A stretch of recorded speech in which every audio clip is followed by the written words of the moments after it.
En 1998, Mary-Kay Letourneau, une enseignante de Seattle âgée de 34 ans, a choqué les États-Unis lorsqu'elle a été arrêtée après avoir été accusée d'avoir violé un de ses anciens élèves, un élève de 6e nommé Vili Fualaau. Bien qu'elle ait été initialement condamnée à une peine légère qui fut sujette à controverse, l'enseignante a fini par purger la totalité de sa peine de 7 ans de prison. Plongeons ensemble dans cette affaire extrêmement dérangeante.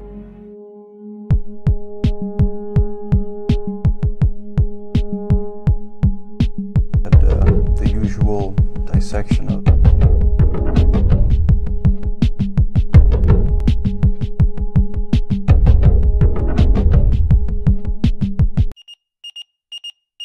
Selective call frequency 1. Nous sommes en 1998 dans la banlieue de Seattle. C'est là que vit Steve Letourneau et sa petite famille, une petite famille classique, moyenne, qui s'en sort plutôt bien financièrement quand même. Un jour, Steve Letourneau fait un peu de rangement dans sa maison, dans sa chambre, et là, il trouve des lettres. Des lettres qu'il n'a pas placées là où il les a trouvées, et donc il se dit naturellement que c'est sûrement sa femme qui les a placées là. Comme il n'y a pas de secret dans un couple, il décide de lire ces lettres. Ce sont des lettres d'amour destinées à Mary-Kay, sa femme. C'est très bizarre, là Steve est complètement décontenancé parce que il ne comprend pas pourquoi et comment Mary-Kay pourrait avoir un amant. Elle n'a jamais montré de signe de détresse, elle a l'air plutôt heureuse avec lui, et puis surtout, il se demande à quel moment elle aurait pu avoir un amant, à quel moment elle aurait pu voir quelqu'un en dehors de son travail et en dehors de sa vie de famille, puisque la journée, généralement, elle travaille à l'école primaire, et puis en rentrant, elle s'occupe de ses enfants. Et là, Steve, il est face à un dilemme, il ne sait absolument pas quoi faire, d'autant plus qu'il découvre que ces lettres viennent d'un élève de Mary-Kay. Et en lisant ces lettres, il comprend que Mary-Kay lui avait sûrement répondu avant et que c'était une relation déjà engagée, déjà entamée. Mary-Kay est une enseignante très respectée de l'école primaire de Shorewood, dans la banlieue de Seattle, où elle enseigne. Et surtout, c'est la mère de leurs 4 enfants, quoi. À ce moment-là, Mary-Kay est enceinte de leur 5e enfant. En tout cas, c'est ce que Steve pense. L'enfant est en réalité le fruit de la relation entre Mary-Kay et Vili Fualaau, son élève de 6e qui a seulement 13 ans à l'époque des faits. Steve est totalement choqué, il ne sait pas à qui parler de cette histoire, il ne sait pas comment confronter Mary-Kay, et puis il est face à un problème éthique. Certes, Mary-Kay est sa femme, mais elle est en train de faire quelque chose d'illégal. Et du coup, Steve n'a pas la conscience tranquille. Il n'a pas trop envie de confronter Mary-Kay, il ne sait pas comment lui parler de cette histoire, et il décide de se confier à un membre de sa famille. Et c'est cette personne qui va contacter les autorités. Après ça, Steve Letourneau demande le divorce, il obtient la garde des 4 enfants, et il décide de partir vivre en Alaska pour échapper à la couverture médiatique, pour échapper en fait à cette controverse, puisque vous allez le voir, cette histoire a fait beaucoup parler d'elle. Mary Catherine Smith est née en 1962 en Californie, dans une famille aimante. Elle était la seule fille de la famille et avait 2 frères. Elle a eu une enfance tout à fait ordinaire qui a néanmoins été bouleversée par une tragédie. Un jour, Mary-Kay gardait son jeune frère qui n'avait que 3 ans. Et lors d'un moment d'inadvertance, le petit garçon s'est noyé dans la piscine familiale. Un psychiatre qui a évalué sa condition psychologique pour le procès a déclaré que cet événement majeur avait profondément affecté l'existence de Mary-Kay et contribué à la tragédie de sa vie actuelle. À l'époque, Mary-Kay avait été diagnostiquée maniaco-dépressive. Aujourd'hui, on parle plutôt de troubles bipolaires. Mais elle souffrait aussi d'autres troubles mentaux. Mary-Kay a rencontré son mari Steve Letourneau à l'université d'Arizona. C'était une romance de jeune étudiant qui, dans la tête de Mary-Kay, n'irait pas très loin. Elle a d'ailleurs plus tard avoué qu'elle n'avait jamais été amoureuse de Steve, mais qu'elle l'avait épousé après être tombée enceinte de lui. En effet, les parents de Mary-Kay, très traditionnels et catholiques, ne voulaient pas la laisser avorter. Vili Fualaau est né le 26 juin 1983. Le petit garçon d'origine samoane n'avait que 7 ans quand il a rencontré l'enseignante qui allait devenir sa femme. Mary-Kay a tout de suite apprécié l'élève qui se montrait curieux, qui aimait la lecture et la peinture. L'enseignante emmenait parfois le petit garçon au musée. La mère de Vili était donc au fait de la relation privilégiée qu'ils avaient. Quand Vili a changé de professeur à l'âge de 10 ans, il est resté assez proche de celle qui était devenue sa meilleure amie. Leur relation a pris une tournure particulière quand l'enfant a eu 12 ans. D'après Vili, il voulait que cette amitié se transforme en relation amoureuse. Je me souviens que j'aimais planifier le lendemain. comme ce que j'allais faire, ce que j'allais dire, ce que j'allais aimer, quelle surprise j'allais laisser sur son bureau. De son côté, Mary Kay ne le voyait déjà plus comme un enfant. C'est à l'été 1996 que la relation du couple a commencé, passant de platonique à sexuelle. Alors que l'enseignante et son ancien élève se trouvaient dans un van en périphérie de la ville, ils ont eu la malchance d'être questionnés par la police sur leurs activités. Willie a alors menti sur son âge, prétendant qu'il avait 18 ans, mais surtout qu'aucune relation sexuelle n'avait eu lieu dans cette voiture. Aujourd'hui, pourtant, Willie Fualo a gagné en perspective sur la situation et aurait réalisé que cette relation n'était en effet pas bonne pour lui. Dans le Dr. Oz Show, une émission télévisée américaine, il a déclaré « Je ne pourrais pas regarder un enfant de 13 ans et être attiré par lui, parce que ce n'est pas dans mon cerveau, ça ne m'attire pas.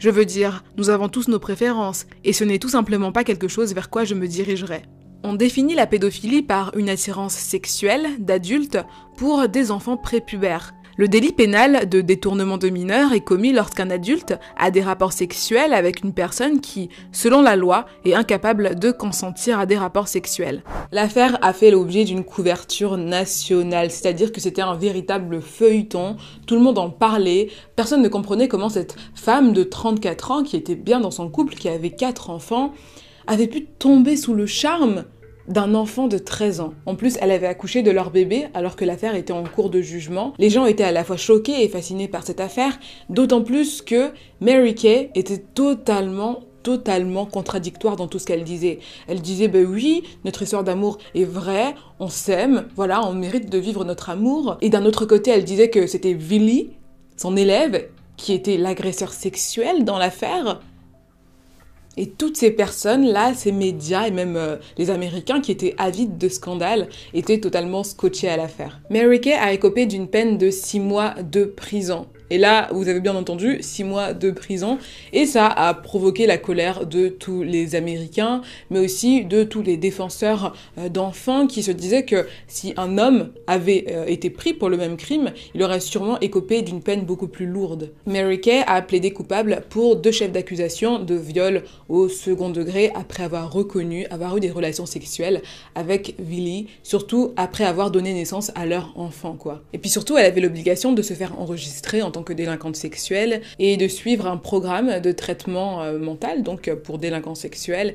Elle avait aussi l'interdiction de contacter Willie et de voir leur fille. Dans l'État de Washington, à peu près au même moment où Mary Kay Letourneau avait été condamnée pour ses crimes, 2 hommes ont été poursuivis pour des crimes sexuels comparables. Mark Bliley, un professeur de collège, avait écopé de 3 ans et 10 mois de prison pour avoir eu une relation sexuelle avec une élève de 15 ans. Le jury l'avait reconnu coupable d'un chef de viol au 3e degré sur mineur, de 2 chefs d'accusation d'abus d'enfant au 3e degré et d'un chef d'accusation de communication avec un mineur à des fins immorales. Il existe un autre cas, celui de Clint Webb, un surveillant dans un collège de Seattle. Il avait été condamné à 3 ans et 1 mois de prison pour viol d'enfant au 3e degré, après avoir été reconnu coupable d'avoir eu des relations sexuelles avec une jeune fille de 14 ans qui fréquentait l'école. Beaucoup ont spéculé que la peine légère de Mary Kay était due au fait qu'elle ne correspondait pas au stéréotype du délinquant sexuel, un homme dans la trentaine, voilà. Et aussi, du coup, beaucoup de gens ont eu peur que cette affaire puisse servir d'exemple pour le jugement d'autres affaires, voilà. La peur était que d'autres personnes qui ne correspondaient pas au stéréotype du délinquant sexuel soient condamnées à des peines légères sur l'exemple de l'affaire Mary Kay Letourneau. Mais d'après l'avocat de la défense, David Gerke, il a souligné que la majorité des délinquants sexuels, même hommes, voilà, étaient libérés ou en tout cas écopés de peines assez légères s'ils acceptaient de subir un traitement comme Mary Kay l'a fait. Il a aussi dit que finalement, la peine de Mary Kay, c'était la perte de sa réputation, la perte de sa famille et le fait que finalement elle allait devoir passer quelque temps en prison tout de même. Le procureur a demandé au juge de la Cour supérieure Linda Lowe d'imposer une peine de prison de 6 ans à Mary Kay Letourneau. Et elle l'a refusé, disant qu'elle ne pensait pas que Mary Kay Letourneau représentait vraiment une menace pour la société. En revanche, elle a indiqué à Mary Kay qu'elle risquait une peine de 7 ans et de 5 mois de prison si elle récidivait. Et Mary Kay a bien fait ses 7 ans et 5 mois de prison puisqu'elle a récidivé et qu'elle a violé plusieurs termes de sa condamnation. Par exemple, elle a contacté Willie à plusieurs reprises. Après seulement quelques semaines de prison, 80 jours de prison pour être exact, Mary Kay Letourneau a été libérée. Elle n'a même pas attendu quelques jours pour recontacter Willie. Un jour, la police patrouillait dans Shorewood. Ils cherchaient une voiture volée. Et là, ils sont tombés sur une petite voiture dans un coin un petit peu isolé qui semblait bien embrumé. Ils se sont dit, très étrange. Dans cette voiture, devinez qui il y avait, Mary Kay Letourneau et son élève Willie en pleine relation sexuelle. C'est là que Mary Kay a été arrêtée et qu'elle a été renvoyée en prison afin de purger la totalité de sa peine de 7 ans et 5 mois. À ce moment-là, Mary Kay était à nouveau enceinte de Willie. Oui. Ce qui est le plus étonnant, c'est que la famille de Willie était totalement d'accord avec cette histoire d'amour. Ça me choquera toujours. Alors que Mary Kay était en prison, Suna, la mère de Willie, s'occupait de la petite Audrey, et puis quand elle est née, elle s'est occupée également de la petite Alexis Georgia, donc les 2 enfants du couple. Après le retour de Mary Kay en prison, Willie a donné quelques interviews où il disait que cette grossesse était planifiée, qu'il voulait un 2e enfant, qu'ils avaient déjà acheté des bagues pour officialiser leur relation, et qu'il espérait que Mary Kay sorte vite de prison afin qu'ils puissent se marier dès qu'il aurait 21 ans. Et il disait qu'il l'aimait très profondément, Mary Kay. À ce moment-là, Willie était en 4e. En 2004, Mary Kay Letourneau a été libérée de prison après avoir purgé plus de 7 ans. Elle et Willie ont immédiatement repris leur relation. Willie a demandé au tribunal de lever l'interdiction qui les empêchait de se voir. Et une fois cette demande acceptée, ils se sont mariés le 20 mai 2005.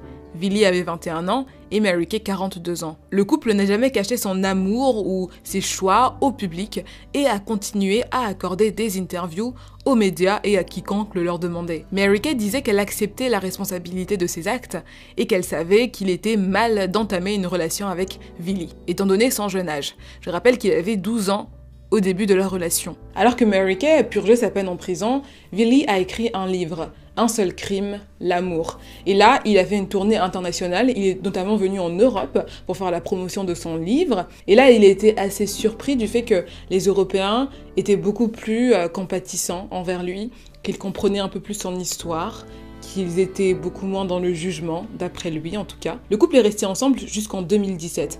Et les raisons de leur séparation sont assez floues. En tout cas, d'après Willie, ils se sont séparés parce qu'il voulait se lancer dans le commerce de marijuana qui était devenu légal à l'époque. Pour se lancer dans ce commerce, il ne devait absolument pas avoir d'antécédents judiciaires. Mais ça devait être aussi le cas de sa compagne. Mais Mary Kay était fichée en tant que délinquante sexuelle. Ils ont donc préféré se séparer pour que Willie puisse continuer son commerce.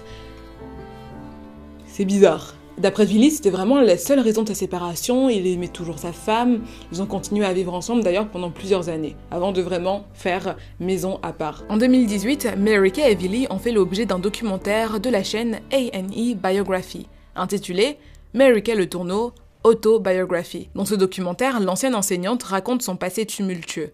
Et les producteurs ont été informés du fait qu'un seul sujet était tabou, à savoir la séparation du couple en 2017. Mais après tant d'années, il semble que le temps n'ait pas atténué l'indignation que beaucoup ressentaient à l'égard de l'ancienne enseignante. Et les internautes ont commencé à inonder les réseaux sociaux de critiques virulentes dès la diffusion de l'émission. A&E laisse Mary Kay Letourneau raconter sa version des faits. Elle a tellement essayé de justifier sa relation avec cet enfant en disant « ce n'était pas mon élève à l'époque ». Elle a essayé. Je suis à 3 minutes de l'émission A&E sur Mary Kay Letourneau.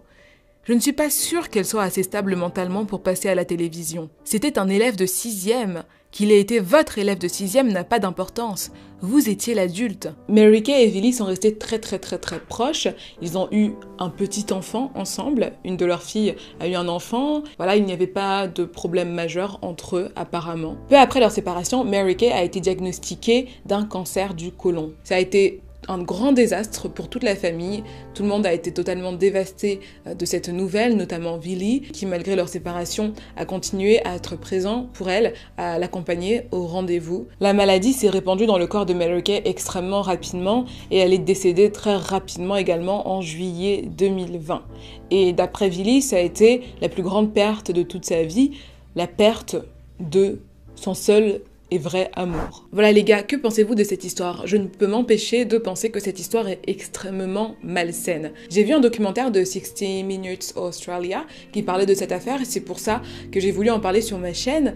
Et dans ce documentaire, j'étais vraiment mal à l'aise parce que j'avais l'impression que la relation entre Villy et Mary Kay correspondait toujours à la relation entre un élève et son professeur.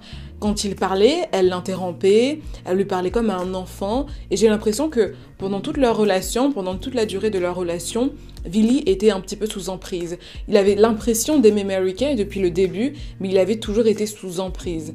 Et les raisons de leur séparation sont extrêmement floues, mais je pense vraiment qu'il a eu un déclic peut-être, qu'il s'est rendu compte du fait que c'était peut-être aller trop loin, que ce n'était pas de l'amour, que c'était juste malsain. Je ne sais pas ce que vous en pensez parce que tout le monde a des mœurs différentes et puis tout le monde a une morale différente. Mais pour moi, le fait que Villy soit devenu adulte, qu'il se soit marié après ses 21 ans, pour moi ça ne change absolument rien du caractère dominé de cette relation que je trouve très malsaine. Enfin bref, j'attendrai vos petits commentaires pour savoir ce que vous pensez de cette histoire, de cette affaire. Vous pouvez me suivre sur mes réseaux sociaux afin d'être tenu au courant des vidéos qui arrivent. En tout cas, moi je vous retrouve la semaine prochaine, même jour, pour une nouvelle vidéo. Prenez bien soin de vous.